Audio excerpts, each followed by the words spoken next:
Smooth Productions.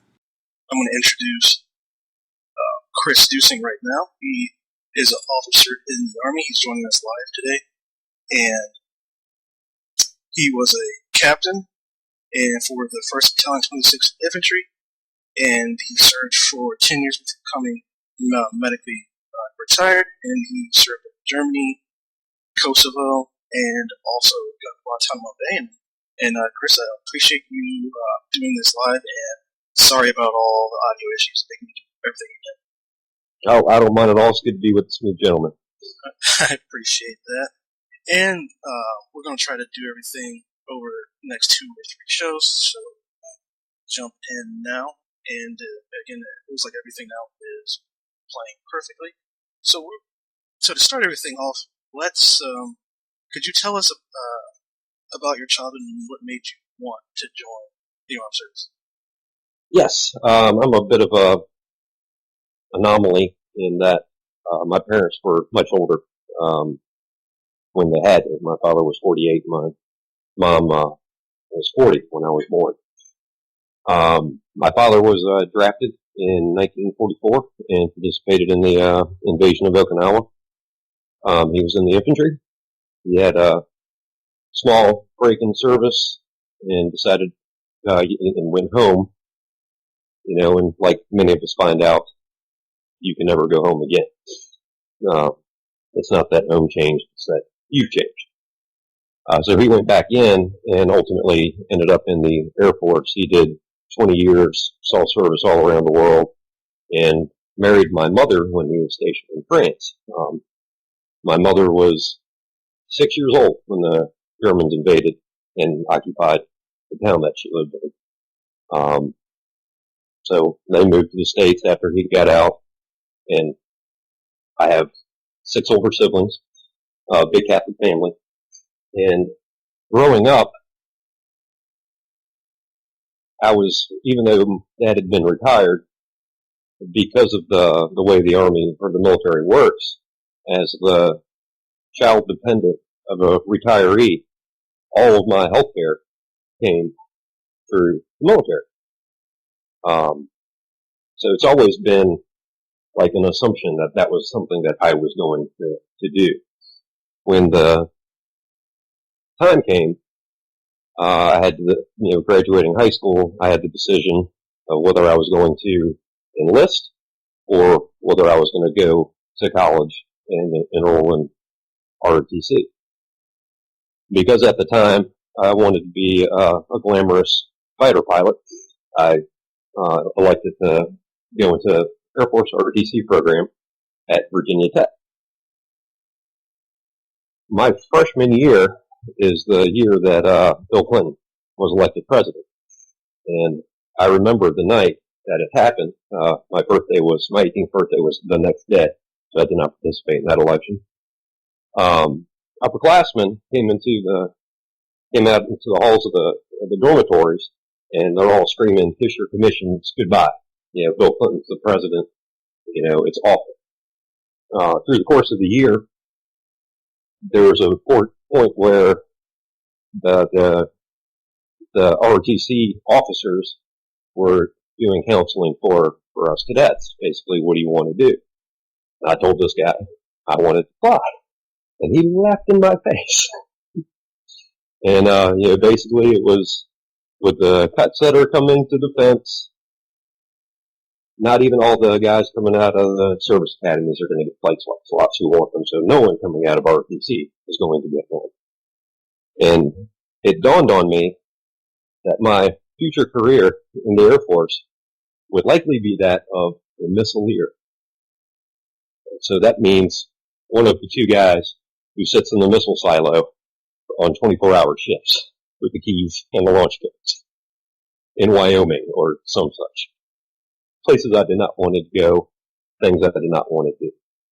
I walked down the hall, stuck my head in the Army office, talked to a sergeant there. I said, "Sergeant, do you have any bases in Wyoming?" "No." "Can I do just about anything, go just about anywhere in the Army?" "Yes." So I switched, and I enrolled in Army ROTC. after that. Excuse me. Because I was young and dumb and very fit and had a high opinion of myself, I was certain I was going to go into the combat arms, either infantry, artillery, or armor branch. One of the main reasons I wanted to do that was because at the time, I did not want to serve with females. My opinions on that have since changed. But at the time, I didn't want to have the hassle of the troops under my command having sex with each other. So it's kind of a valid point. You still there? I'm sorry. I'm letting you talk. Okay. I decided I didn't want to have to walk for a living, so I decided I wanted to become a tanker. I even shot a tank. A lot of fun. And Abrams is an amazing piece of machinery. And I put infantry second. Well, little did I know, if you put infantry anywhere in your top three, you get infantry. So off to the infantry I went. Frankly, at the beginning, I was a little disappointed. Like, what have I gotten myself into? But it occurred to me that by doing that, I was going to have something in common with my father that none of my other siblings had. To go carry the rifle and pump the rucksack and go to foreign lands, be in danger, etc. Honestly, also back then, it didn't ever occur to me that I was going to grow old. I figured I was going to deploy somewhere, and I would do my best to die in the blaze of glory, earn the Medal of Honor, and get my parents, $350,000 service and group life insurance payment. So that's kind of what my motivations were. It literally was, what else am I going to do? Get a $6 an hour job out of high school? That wasn't anything I wasn't interested in doing.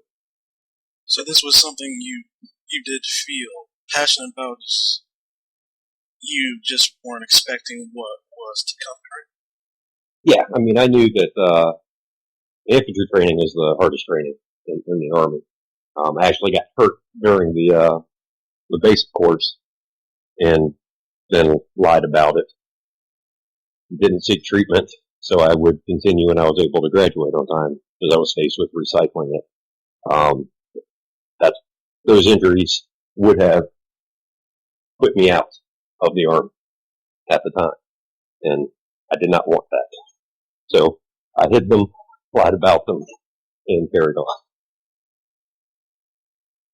And looking back, is that something you feel was a good choice? Yes, but part of that is if I didn't do that, I don't know who I would be. It is what I identify with the most of, being a leader of men.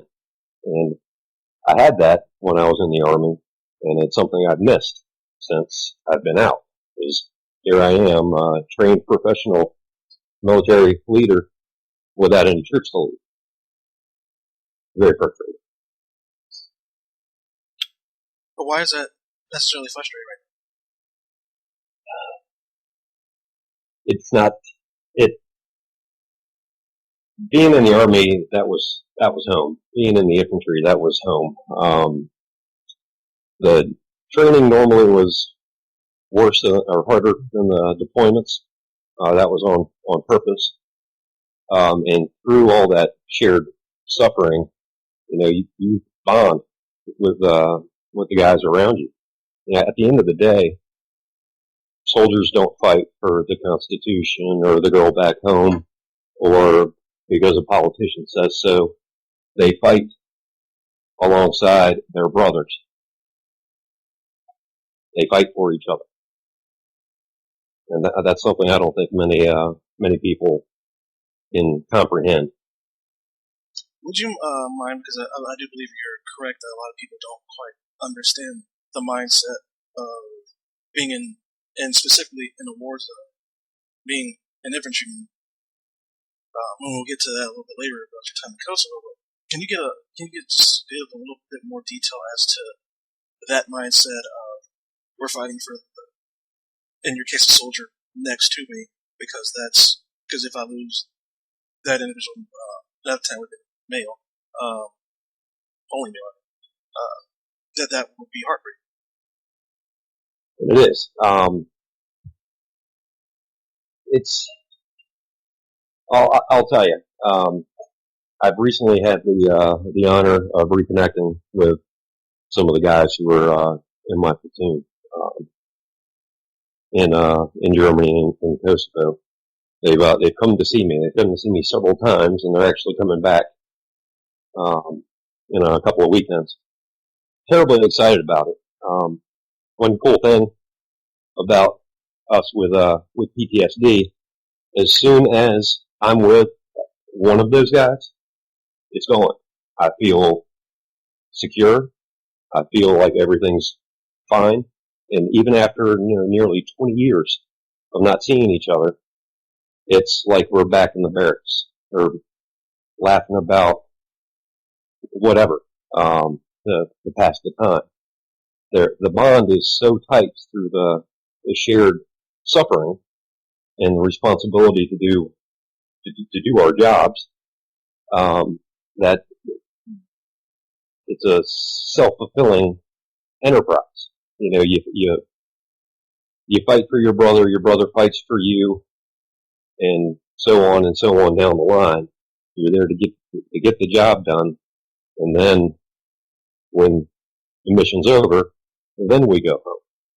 Yeah, that's one of the things that drives me crazy about the mentality of the police, that their job is to go home alive. Like, that doesn't make any sense to me. And when because you mentioned that you do have to deal with PTSD, I don't feel a lot of individuals when they just hear those words, they take them how they take them, and I don't think that a lot of people understand exactly what that is like. Could you describe that and why being around your soldiers helps alleviate the symptoms of PTSD? The best I can do. You're right. There's a lot of stigmatization about mental health issues. I denied that I had it for years and years and years. And as soon as I saw it, I got into the VA healthcare system and sought help for it. It's been getting better and better and better. But in my case, it comes from being in hostile fire zones, in combat zones. When things happen suddenly and they happen quickly, and so your body's getting these shots of adrenaline to react. And it, for me, for example, it's gotten to the point where my body cannot regulate stress anymore, and it tries to put me in stress because that's where the clarity of task and purpose would kick in, right on the edge of that fight or flight zone. So your typical adrenaline junkie kind of thing. But in my case, I can't regulate it anymore, and it's gotten bad enough that while having an extremely stressful day at work, when I was 38 years old, I hit the ground with a massive heart attack. I'm not an overweight person. I have no family history for it. The doctors were shocked because that's pretty young for that to happen to. And when I'm like, why did this happen? Because I really wanted to know. They're like, we're seeing this with as a side effect from PTSD. And I was shocked to hear one of my troops that's coming to visit. He's younger than me, and he has also had a heart attack. So it's a growing issue in the veteran community. What do you think is the biggest misconception that the American populace has with PTSD? Probably that people make it up. There are a lot of people who think that about most issues with mental health. Because you're talking about feelings. But the truth is, there are physical symptoms of PTSD, and we really are just now starting to give it the proper amount of scientific research to look into it. And for example, the first time that I encountered it was in Kosovo. There was a soldier in the battalion who just freaked one night. Was talking about he was gonna, shoot people, do this, so, we disarm him, and we treated him like a hot potato. And shunned him like he was contagious. Like, get him away from the unit. He will ruin us. And, we did that to our brother. So, and that was in 1999. So that's really not that long ago in the grand scheme of things. And I had a similar event happen with a soldier in my company in Guantanamo, and I did the exact same thing. Hot potato, get rid of this guy. And he can't hack it. He's weak. And there's still a lot of that thought in the Army today, and I would say certainly with some members of the civilian population, they would feel that same way. They just don't understand it. And before we get into your time in Kosovo and Guantanamo, you were stationed in Germany first, correct? That was your first deployment? Yeah, that was my permanent duty station.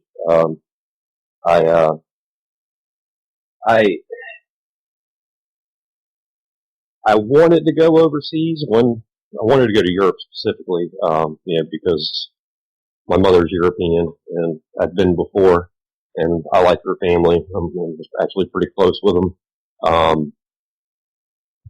I enjoy the culture. I wanted to get away. I was young. I was 22 years old. I was an Army officer, and I was getting paid. And I was living in a beautiful country, and the exchange rate was in my favor, and it was, we would train hard, we would deploy a lot, but when we were home, it was, I could be in Prague in 2 hours. I could be in Munich in 4 hours. I could just take, weekend trips to all these different cities and see as much of the world as possible. So I had decided, when I was selected for the infantry, that I wanted to go to the 26th Infantry to be a Blue Spader. And luckily I got that exact assignment.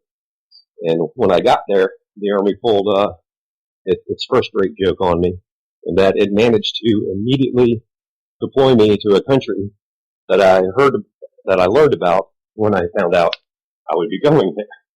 And that country was the former Yugoslav Republic of Macedonia, as it was called then. This is right as at the tail end of the Bosnian Wars, and there was the threat of possible expansion to the south. Macedonia is south of Yugoslavia and north of Greece, so that's basically where many of the migrants that have been coming out of Syria and through Turkey did their land march en route to Germany or whatnot. So I felt I had a great deal of sympathy for those guys, because I've walked those mountains in the winter, and it's terrible. So I followed the migrant crisis very greatly. We were there with the United Nations. So when we were there, we wore blue UN all caps. We didn't carry a magazine in our weapon. And when we patrolled, our rifles were slung. So we were peacekeepers. We were on there to keep the peace. Yes, because I was about to say that is because it was a quote unquote a peacekeeping mission. And there have been reports about how intelligent that was. Could you tell us some of the experiences you had in Kosovo and how it being a peacekeeping mission affected that? Well, Kosovo initially was not a peacekeeping mission, but Macedonia was. So there were two separate deployments we're talking about. Macedonia was the United Nations Preventative Deployment Force, and it was Americans and a bunch of Scandinavian countries that actually had trained peacekeepers was something that their military had. Instead, they sent trained warfighters, the infantry, to be peacekeepers every day. In that case, it was a good mission. It was effective, but it ended the minute that NATO started bombing Kosovo. And that changed. NATO took the assets that the UN had and reallocated when we invaded Kosovo, we went back to the base camp that we had left in Macedonia and went across the border from there. But that was with NATO. We were carrying, a full combat load of ammunition around in the chamber, with rules of engagement in effect. And these were two different deployments for you, correct? Yes. And were there in during your first deployment in Macedonia, you were there as a peacekeeper, right? Yes, that was our job.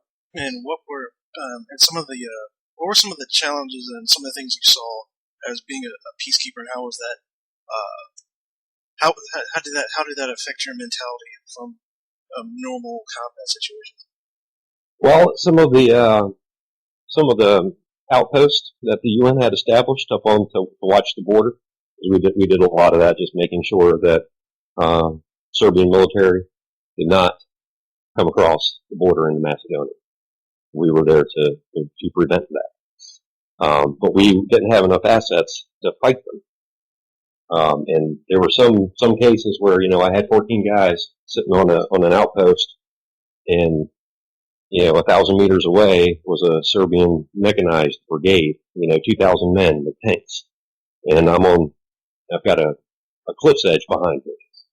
And I'm like, tactically, this is horrible. I don't have any anti-tank missiles. I've got small arms. If these guys want to knock me off of this hilltop, I'm done for. So that was frustrating as well. At least in Kosovo, we could be a little bit more aggressive, and we were. And did you have any memorable encounters while you were in Macedonia? Greatest thing about that place is it seemed like every stray dog in the country was at our outposts and our base camp, and they would go on patrols with us. They would pull guard duty for us. They would let us know if anything was happening. I would say that was the best thing about Macedonia. The dogs. And when you left Macedonia and went back to Germany, did you ever expect that you'd be going to Kosovo? We were. It was being talked about because the Kosovo, the fighting there started while we were in Macedonia. So we could see the Serbian military and special police units, maneuvering. And every once in a while we'd hear explosions. They were close enough to us. So we were already thinking about it. And at the time, the 26th Infantry was the most deployed unit in the entire army. You know, the guys had been in Bosnia many times. They were actually, they actually protected Hillary and Chelsea Clinton when she went to Bosnia and got, you know, and when she said she got shot at. Those were my guys. That was your unit directly? Yes. I didn't know it yet, but two of the guys who we've been reconnecting with were directly involved in protecting her while she was there. Pretty wild, huh? That story probably, where she was dodging bullets, probably it enraged me. Yeah. But that's a different story. We can try to get to that later. And your time in Kosovo itself, what was that like?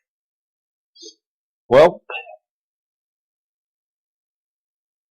we were kind of annoyed that we were going because we had just gotten back. We were gone. We were in Macedonia for 6 months. We came back. We were at home station in Germany for 6 months, and we spent half of that time retraining to go back to our wartime mission, which was still in 1999 to defend the Fulda Gap to prevent Russian armor columns from breaking into the southern German flank. That was still what we were training to do, was to fight the Russians in 1999. I just mention that because it's relevant with what's going on with this election cycle and what we're doing with the Russians.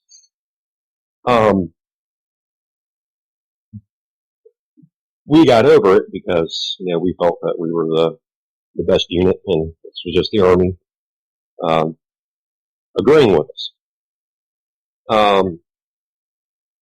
The entire invasion force was packed around my battalion task force. So we added the company of tanks from an armor battalion.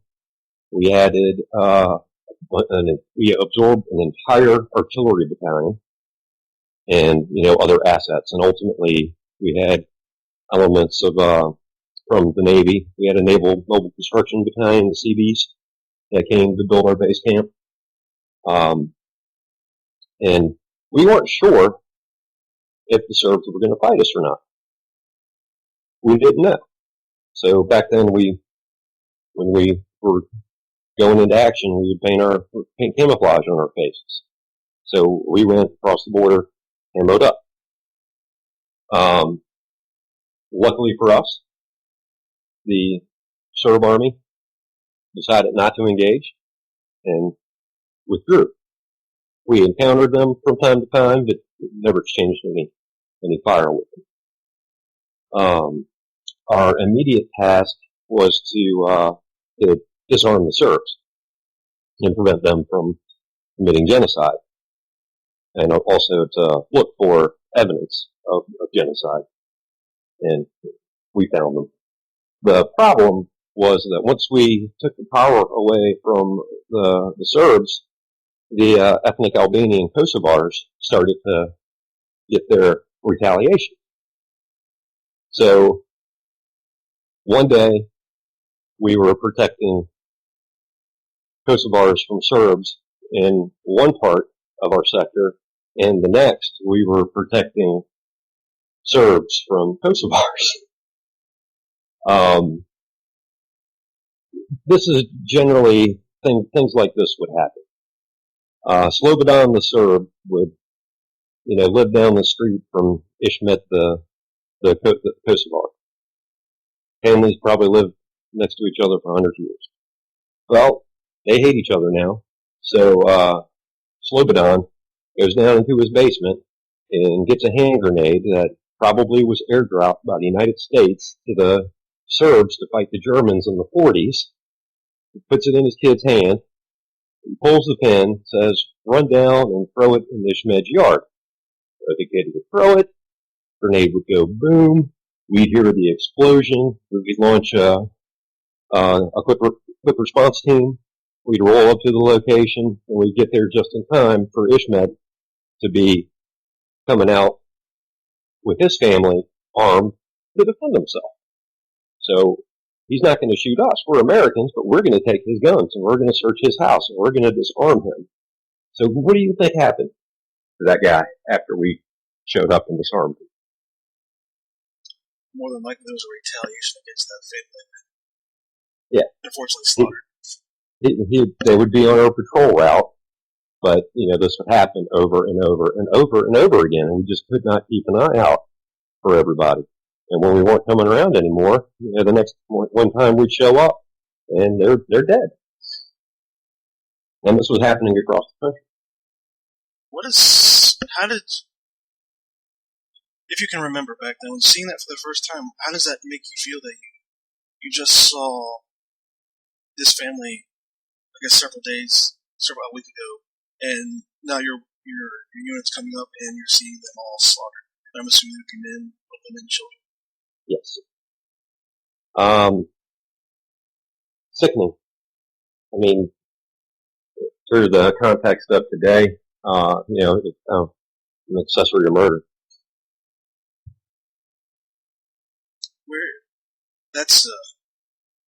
That's a rather large burden to put on yourself. So. Yeah. But in the infantry, unlike what I've seen in a lot of civilian life, you are responsible for your actions and you are accountable for the things that you do and that you don't do. And we take those things very seriously. And I'm assuming there was was there anger from yourself and your unit at that you were ordered to confiscate the weapons? Yes, we a couple of things happened when we went in that kind of changed the mission. Now this was a NATO mission. Now NATO still exists today. NATO was a counter to the Soviet Union and the Warsaw Pact. The Warsaw Pact and the Soviet Union did not exist anymore. But because of the Russians' relationship with Serbia, which goes back centuries, basically that helped cause the First World War, when we were in Bosnia, the Russians insisted on being there to make sure that the Serbs were protected. Now, the Kosovo invasion, like I said, was a NATO mission. We did not invite the Russians, but the Russians showed up uninvited. And there was a tense time there when we were rolling in. It was us, the Italians, the Germans, the French, the Brits, and did I say Italians? Yes. Yeah. So the first time Germany deployed combat forces outside of its borders since World War II. Kind of significant. And because NATO was going in very close to Serbia and basically was going to annex off and make an independent republic out of Kosovo, the Russians weren't happy about that. So they drove all of their combat vehicles and their troops out of Bosnia, and a Brit tank column was sent to the airport at Pristina to seize it. What they found when they got there were Russian tanks standing in the entrance. So it halted the column. Anecdotally, as I understand it, the Supreme Allied Commander, who at the time was General Clark, he knew that the Russians were coming, and he wanted the British troop commander to park his vehicles on the airstrip to prevent Russian troop carriers from landing. But they didn't get there first. The Russians did, so he couldn't do it. And I don't know if there was a misunderstanding about the situation on the ground, but as I understand it, that British troop commander told the NATO commander, "No, sir, I am not starting World War III for you today." That may not be true, but it was widely believed at the time. And did you, in your time in Kosovo, did you ever have any interactions with the Russians? Oh, absolutely. We had no choice but to make room for him. And, oh, I just had a memory. Okay. The Kosovars did not like the Russians. The Kosovars threw rocks at the Russians. The Russians were mad because they couldn't shoot them, of course. So what the compromise was, I would have to send out my men 2 at a time to ride on the Russian vehicles so the Kosovars would not throw rocks at them. I'm not kidding.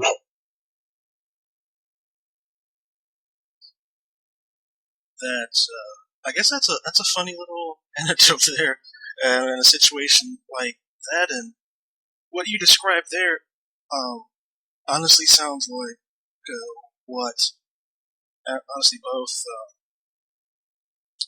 Hillary Clinton and Donald Trump are proposing for safe zones, safe areas in Syria for Syrians, and what has been missed by several moderators now. Yes. Is that to have a safe zone, it's different than a no-fly zone. You're going to have troops on the ground, and those troops have to come from somewhere, and no one has asked Hillary Clinton, no one asked Tim Kaine or Mike Pence, where are these troops going to come from? Do you want them all to be Americans, or how do you have a plan to get all these troops together to secure these safe zones? And when you look at that situation, does that alarm you? Yes, because we were talking about how we were looking at our deployment on the ground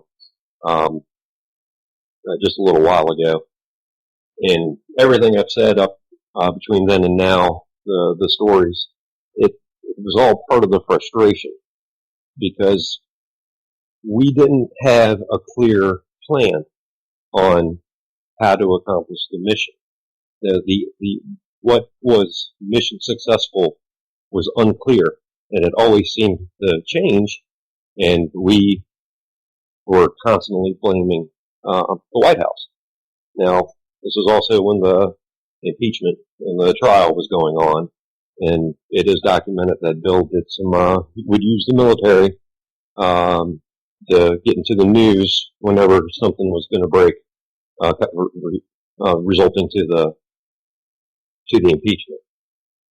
We felt like we were puppets. We felt that he wasn't an effective commander-in-chief. We didn't like him. And we were like, it was like we were sent there to do a job, and then as soon as we got there, they tied our hands behind our back, and we were limited. It was extraordinarily frustrating, and I saw the same thing with the Afghanistan invasion, the same thing with the Iraq invasion, and if we do Syria or anything else, it's like there's a plan to go in and then just to fight, but no end state. It's like we're set up for eternal war because being a war profiteer is no longer a bad thing. Somehow that happened. And with your, I remember when we spoke first, you mentioned this was around the time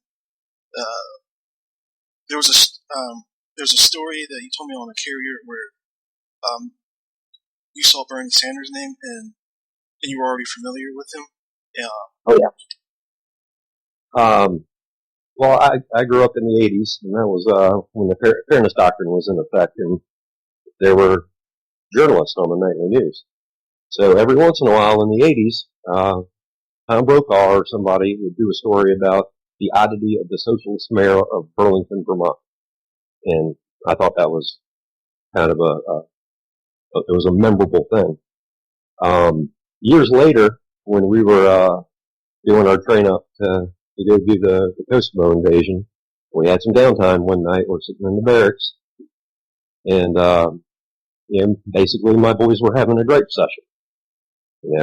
We were just down there. Why do we have to go back? How come they don't send the 18th Infantry? Why has it always got to be us? Blah, blah, blah, blah. Yeah, because a lot of these guys have been to Bosnia, 2 or 3 times, have been to Macedonia twice, and now we're going to another country in the Balkans. And why does it have to be us? We're going to miss Oktoberfest. We want to stay in Germany and party. Being at that, I had a bachelor's degree. I had to go and try to explain the geopolitical reasons about what was going on there, the long-standing strife between Muslims and Christians, and I had bothered to pick up a copy of the Stars and Stripes that had the vote totals from Congress, and I normally would just look to see, Democrat, Republican, who voted yes, who voted no, and then the independent who voted yes. And I even told my platoon that even that wacky socialist congressman from Vermont thinks that genocide is bad and is calling on us to stop it. So I've known about Bernie before. I'm not a new fan, to say the least. And but it seems like all of this is the more you speak about Kosovo, how the deployments were put together, it sounds eerily similar to the Syrian situation because of, not even only because of, it looks like Hillary Clinton's going to be our next president, Bill Clinton was president at the time, but even the situations on the ground and what exactly would be, as you said, a mission victory. And is, how do those parallel? Do those parallels specifically? Do you connect that back to the Clintons? Do you connect that to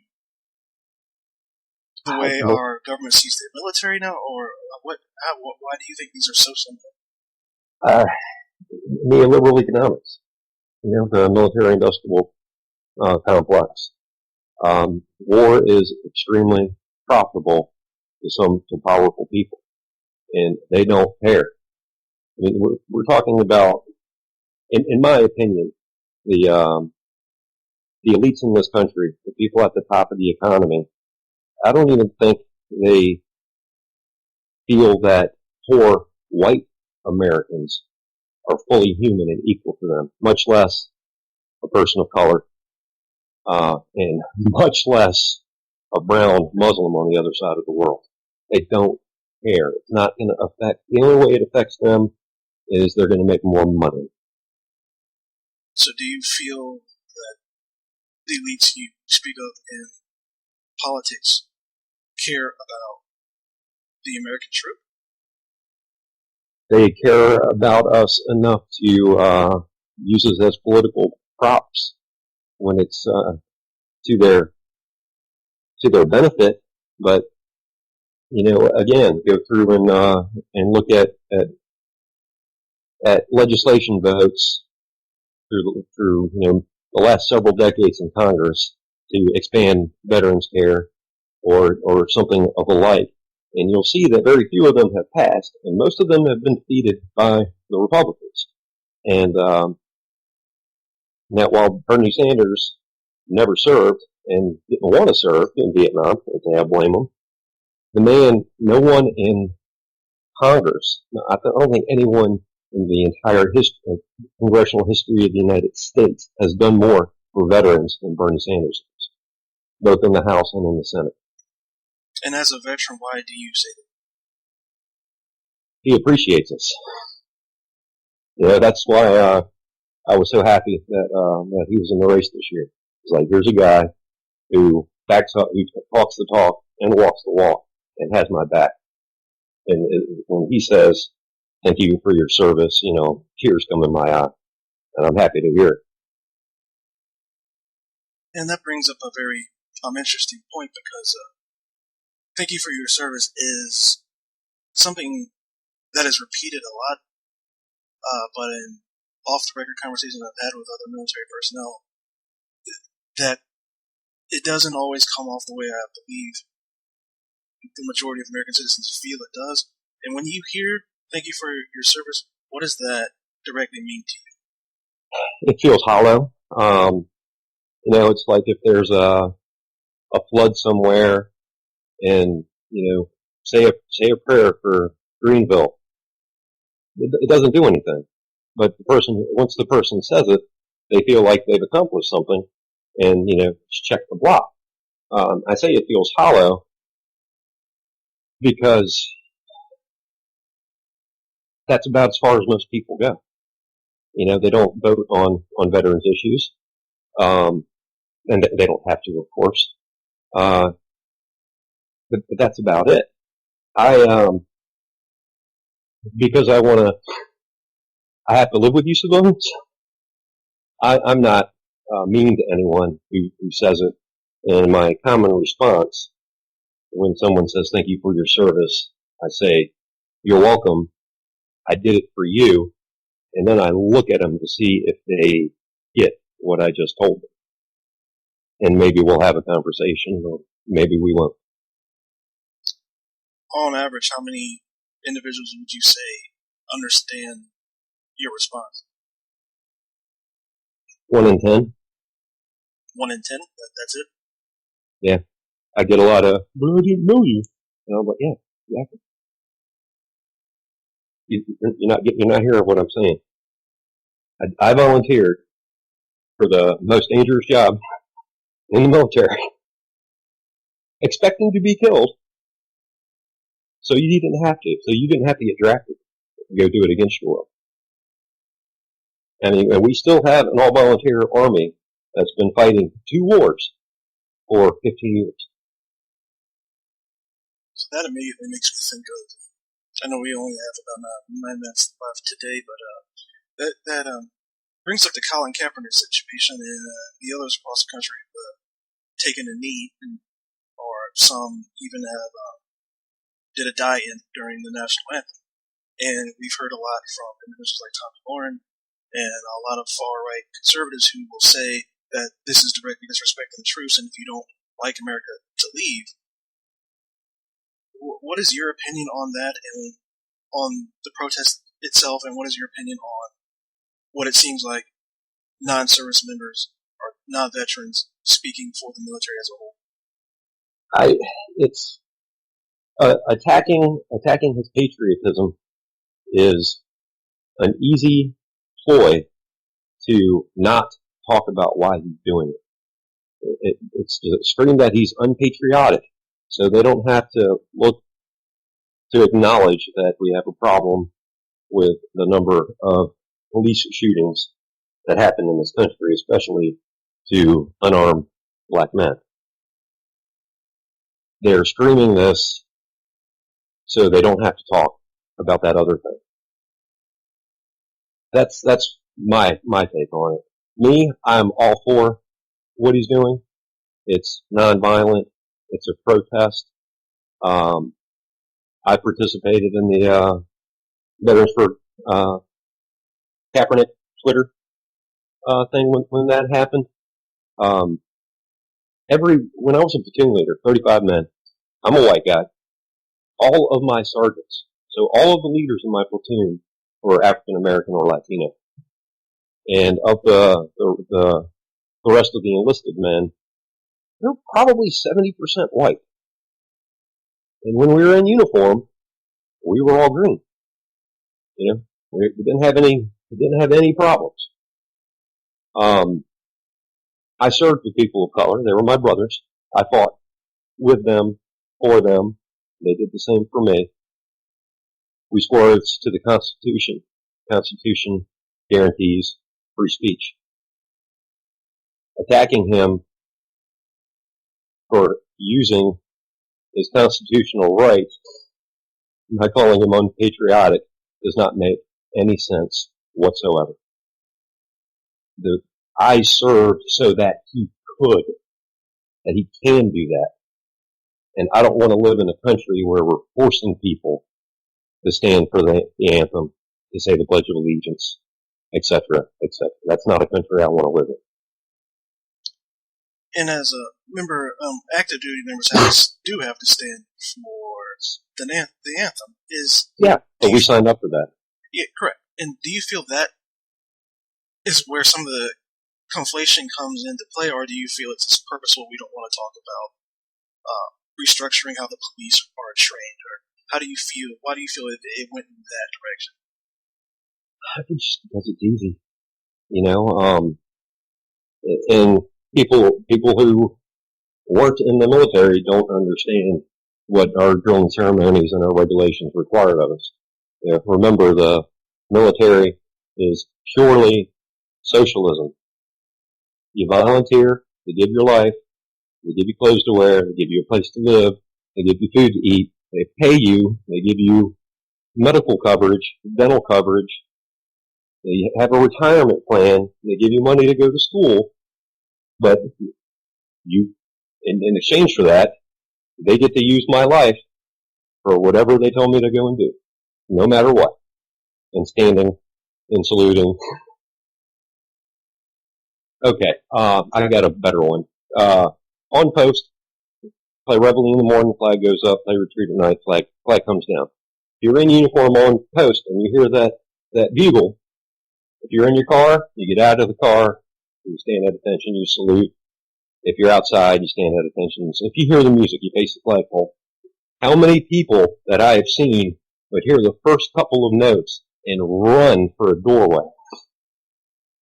It's amazing how often that happens. Now, some of these people are probably the same ones screaming that Kaepernick's a traitor for taking the knee. That is that's a very telling story. Does as an officer, you actually would have the power to stop those individuals, correct? Correct. Did you ever exercise that power? Oh yes. Oh yes. Can you tell us a story about that? Well, I would have to wait until the music was over and then go try to find them. Sometimes I would identify who the culprits were, but most of the times it was me and my scary command voice, you know, kicking doors in the barracks and using profanity about who ducked the flag, who ducked from rendering honors to the flag, in my most colorful, full extent of my vocabulary. I think that's very interesting because you drew the distinctions. Like, you signed up for this, a civilian did not, and there is no legislation. Actually, there's been a Supreme Court case that says Americans do not ever have to stand up and salute anything. Yeah. Honestly, being caught outside for a retreat normally was a pain in the ass. Maybe you're standing having a conversation. Conversation ends. You just stand there silently next to each other until the music stops. And we're almost out of time today. We have about 3 more minutes. And actually, my best friend was serving at Fort Gordon in Georgia, and actually, this happened. Actually, this happened to both because he went to his. I just forgot the name, but his training after basic, he was at South Carolina. Then he went to Georgia, and I actually remember certain situations where you would hear that, and then you would see every single person that was in uniform salute. It was very, very, very interesting. You, as a civilian, you never see that. I mean, yeah, unless you're on post.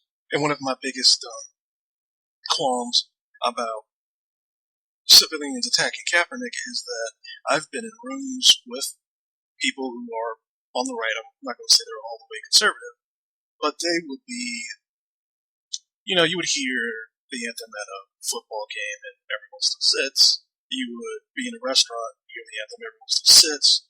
But Colin Kaepernick decides to take a knee, and he's suddenly unpatriotic and needs to get out of the country. And we also have, this is also the fact that the NFL, I believe, since 2009, since 2009 is when the NFL has decided to have players out and standing during the flag. They used to be in the locker room going over final instructions for the game. So it's just things like that, as a journalist, I want to bring out and talk about, because it's important to be informed rather than just be blind and misinformed by, I'll say it like this, by screaming pretty blind women who are being fed information to make you dislike and further fracture the American populace based on cultural and ethnic lines.